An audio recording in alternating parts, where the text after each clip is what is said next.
Salut les amis, j'espère que vous allez bien. Je vous présente aujourd'hui une vidéo pour deux films achetés récemment du coup. Donc ça y est, on est maintenant au mois de novembre, le mois d'octobre c'est fini. J'espère que vous avez passé un très bon Halloween. Je fais du coup cette vidéo en ce 2 novembre du coup. Donc c'est parti pour cette petite présentation de ces merveilleux films.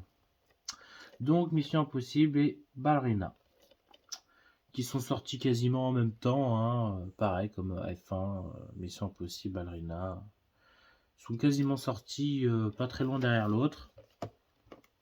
Donc ça c'est top.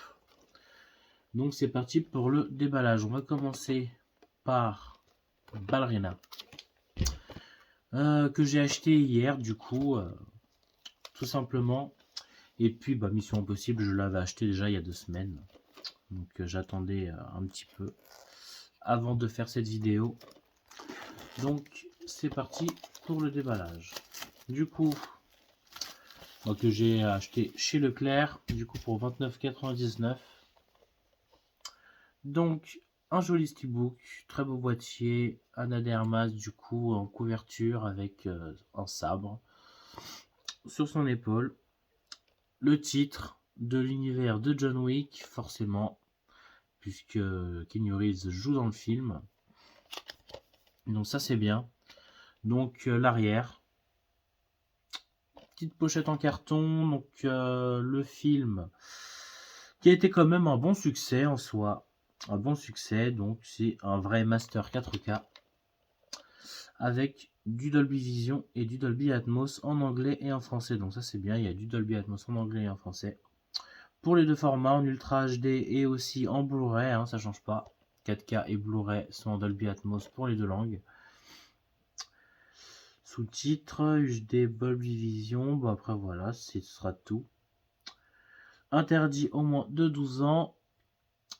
Disque numéro 1 avec des bonus que nous avons sur le 4K et le disque numéro 2, le Blu-ray, plus les bonus aussi. Donc ça c'est cool.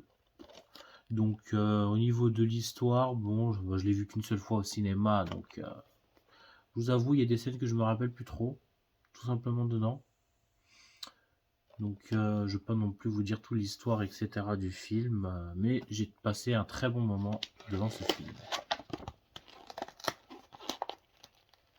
Hop. Du coup, devant, comme vous avez vu, l'arrière, cette fameuse petite ballerine du coup sous verre que l'on voit dans le film.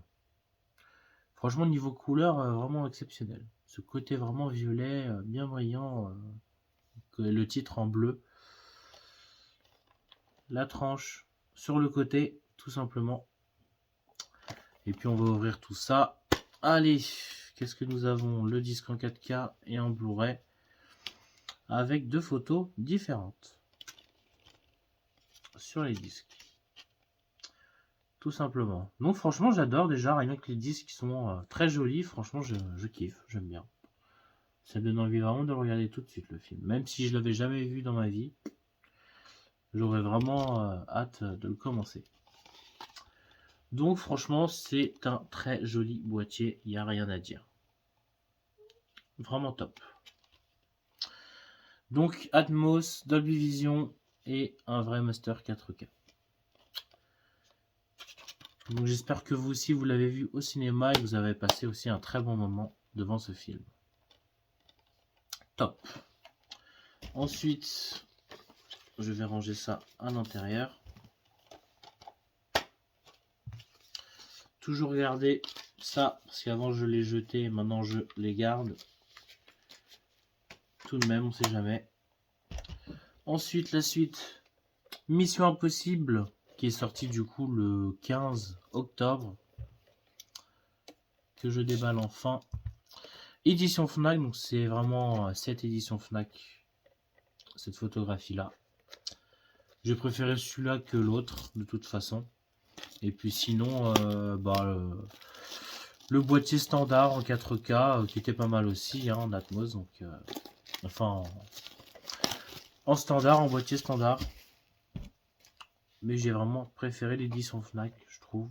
Côté rouge un peu bordeaux, même l'avion, une seule main, voilà, qui la grippe sur l'aile, et puis l'avion retourné, et puis Mission Impossible en blanc. Je sais pas, j'ai préféré forcément ce boîtier-là, ce design-là que l'autre. L'arrière, qu'on enlève doucement. Du coup, vu au cinéma, que j'ai passé une très bonne soirée. Ma séance, je me souviens, était à 21h. Donc ça s'est fini à minuit parce qu'il dure quand même 2h50 le film, 10 minutes de plus que le 7e, tout simplement. Donc c'était quand même assez long, mais c'était vraiment bien. Donc je sais que beaucoup de gens l'ont détesté, donc je dois vous dire quand même que c'est un peu ballot d'avoir un tel film et d'avoir autant de critiques négatives. Surtout quand même que Tom Cruise, il s'est encore défoncé pour ce film. Il s'est vraiment donné à fond, ce qui est pas très cool quand même. Après, c'est vrai que dans la globalité du film, il est complètement différent des autres en termes d'action. C'est vrai que c'est pas pareil, mais ce qui est très redoutable, ce qu'ils ont fait fort dessus, c'était l'impact qu'il y a dans le film, la fin du monde, nucléaire, tout ce qui est vraiment comme ça. Et puis, c'est vrai que les scènes sont vraiment très propres, très bien faites.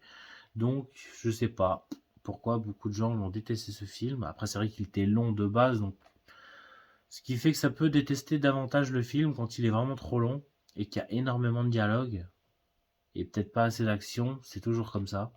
Les gens peuvent s'ennuyer et du coup ils disent que ils ont pas apprécié, il était nul, etc. Mais franchement, je suis pas d'accord du tout.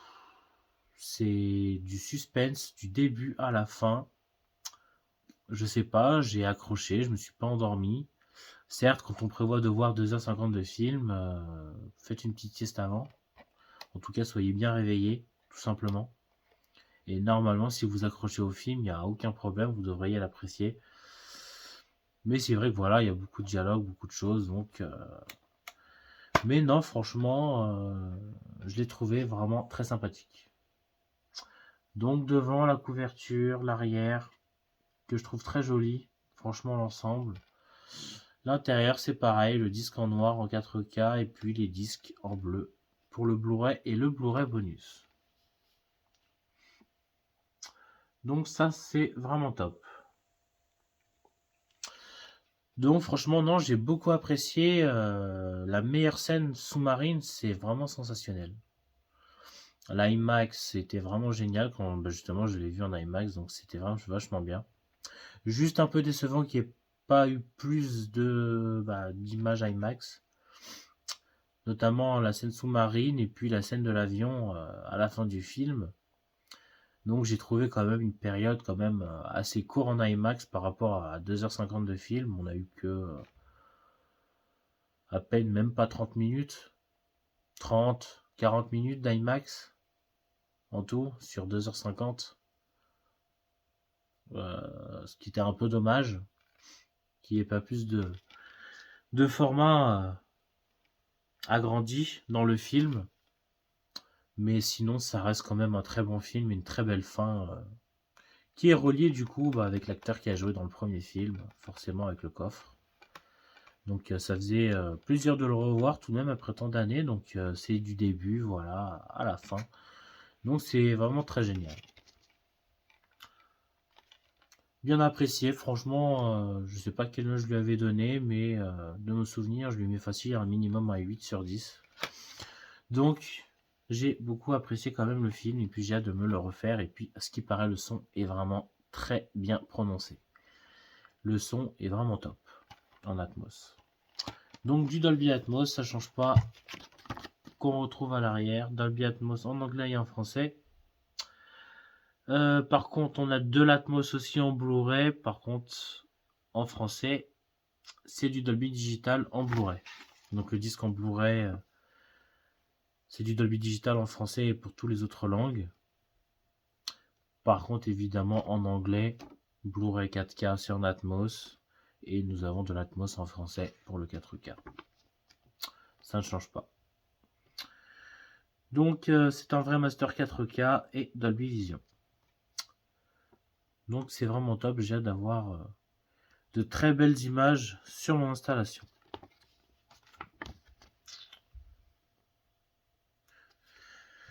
Donc ce sera tout du coup pour cette fin de vidéo. Dites-moi dans les commentaires ce que vous en avez pensé du 8e film. Parce que moi je l'ai trouvé franchement sensationnel. Il a respiré son propre dioxyde de carbone durant la plongée. Il s'est attaché réellement à un avion à plus de 200 ou 300 km/h. Qui s'est évanoui plusieurs fois. Donc non, franchement, chapeau.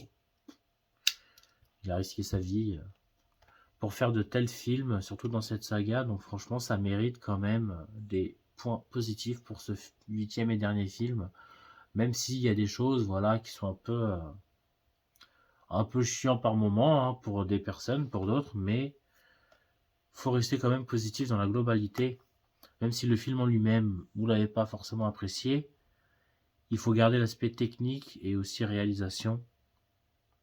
Et aussi le travail des acteurs, parce que les acteurs ils travaillent et puis pas aimer le film, c'est quand même un peu triste. Surtout que ça reste quand même un film d'action, tout de même, du vol, couteau, nucléaire, sous-marin, mer, nage, on trouve de tout. Explosion, on retrouve de tout. En plus ils sont réellement allés je ne sais où dans la glace, dans le nord, pour tourner là-bas, à moins 20 à 15 degrés. Donc non, ça mérite quand même le respect pour ce tournage de ce 8e Mission Impossible. En tout cas, moi je vous dis, j'ai bien apprécié, j'espère que vous aussi. Dites-moi dans les commentaires ce que vous en avez pensé de ces deux films. Vous pouvez me retrouver sur Instagram, voir toutes mes photos, vidéos, stories, ce que vous voulez. N'hésitez pas à vous abonner, je vous dis à très bientôt.